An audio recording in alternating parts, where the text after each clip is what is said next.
भी आपको बताएं कि होप्स मेडिकल स्टूडेंट्स की फलाही तंजीम है और होप्स गुज़श्ता 2 दहाइयों से अब्बासी शहीद अस्पताल में ज़ेर इलाज और दीगर मुस्तहिक और सफ़ेद पोश मरीज़ों की खिदमत में मसरूफ़ अमल हैं और मुफ्त अद्वियात भी दी जा रही हैं। टेस्ट की सहूलियात भी ये फराहम कर रहा है। फातिमा अहमद जिनका ताल्लुक होप से है, उन्होंने हमें ज्वाइन किया है, उन्हें शामिल गुफ्तगू करते हैं। अस्सलाम वालेकुम फातिमा, कैसे हैं? वालेकुम अस्सलाम, अल्लाह का शुक्र, बिल्कुल ठीक। अच्छा, बड़ा ज़बरदस्त आप लोग काम करें कि जो लोग मेडिसिन अफोर्ड नहीं कर सकते या आजकल तो टेस्ट इतने महंगे हो गए हैं कि आप टेस्ट नहीं करवा सकते, आप लोग उनकी हेल्प करें। मैं चाह रही हूँ कि ये जो सफ़र का आगाज़ था ये कब शुरू हुआ, ये किस तरह से शुरू हुआ, प्लीज़ ज़रा बताइएगा, इसका बैकग्राउंड क्या है? अच्छा, दरअसल 1995 में Karachi medical and dental college का वो पहला बैच, जब उनकी क्लिनिकल पोस्टिंग स्टार्ट होती है 3rd ईयर में, जब वो हॉस्पिटल आए और मरीज़ों को उन्होंने देखा तो उन्हें पता चला कि ये वो मरीज़ हैं जो रोज़ाना की बुनियाद पर दवाइयाँ दी जा रही होती हैं वो अरेंज नहीं कर पा रहे होते हैं, जिसकी वजह से उनका इलाज मुकम्मल नहीं हो पाता। और काफ़ी ऐसे लोग थे जो अपनी कीमती जानों से हाथ धो बैठ रहे थे कि दवाइयाँ तब भी महंगी थी और अब बहुत ज़्यादा महंगी हो गई हैं।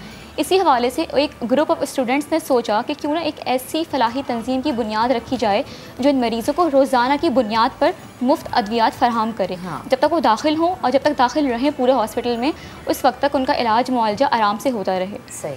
तो 1995 में इसकी बुनियाद रखी गई, जब ये एक NGO करार दी गई और अब इंशाल्लाह हम लोग का आगे प्लान्स हैं इसके हवाले से, लेकिन अब हम लोग के NPO भी बन गए हैं, नॉन प्रॉफिट ऑर्गेनाइजेशन। ज़बरदस्त।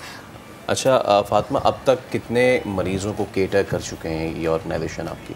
दरअसल मरीज़ों की काउंट हर साल बढ़ता जा रहा है। 1995 में अगर पूरे साल में कोई 800 या 900 मरीज़ होते थे तो अब पूरे साल में 15 से 16 हज़ार मरीज़ों को मुफ्त अद्वियात फराहम की जा रही होती हैं।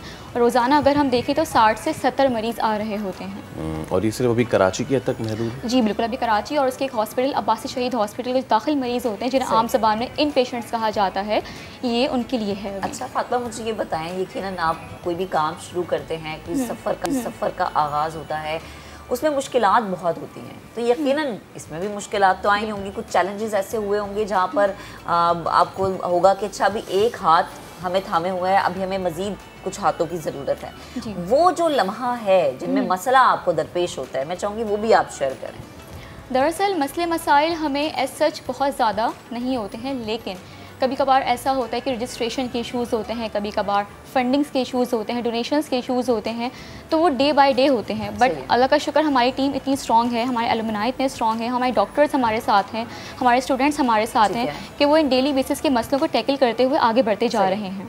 अच्छा फातिमा, जैसे मैंने तो जिक्र किया ना कि मेडिसिन आप लोग देते हैं और जो टेस्ट की सहूलियात होती है, इसके अलावा फर्दर अगर मैं कहूँ कि क्या क्या चीज़ें इंक्लूड है फर्दर, इसमें क्या क्या सहूलियात हैं जो कि आप इस तरह के लोगों को देते हैं जो अफोर्ड नहीं कर पाते? देखिए, इसके अलावा मेडिसिन हैं फ्री ऑफ कॉस्ट जो अब्बासी शहीद हॉस्पिटल में दाखिल मरीज़ों को दी जा रही होती हैं।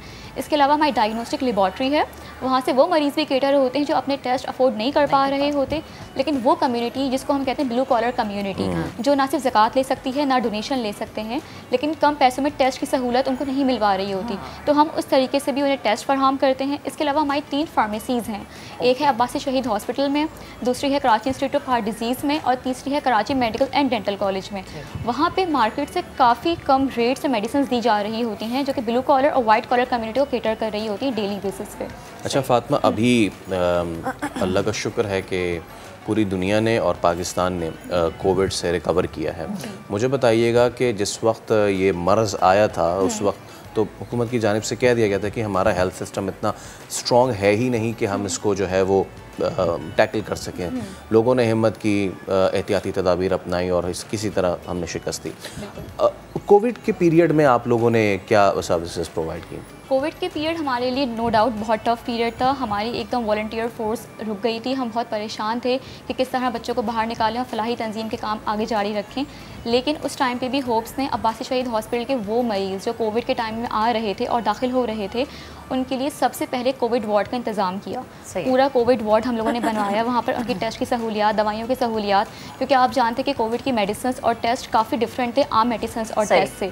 उनको होप्स ने फ्री ऑफ कॉस्ट प्रोवाइड किया जब तक कि कोविड रहा। और उस दौरान हमने वो कराची या कराची की गर्दो नवा के वो तमाम इलाके जात जहाँ पर लोगों का मजदूर चला गया था या लोग नहीं कर पा रहे थे जॉब वगैरह, उस सिलसिले में राशन कैंपेन का भी आगाज़ किया। और अब्बासी शहीद हॉस्पिटल में आप जानती हैं रमज़ान भी उन्हीं दिनों में आ गए थे, राशन का काफ़ी मसाइल थे, तो हमने इफ्तार कैंपेन और मील कैंपेन का भी आगाज़ उसी के साथ साथ जारी रखा। ओके, ज़बरदस्त फातिमा, बेहद शुक्रिया आप हमारे साथ मौजूद थी। इतना ज़बरदस्त आप लोग काम करें, अल्लाह पाक आपको कामयाबी दे।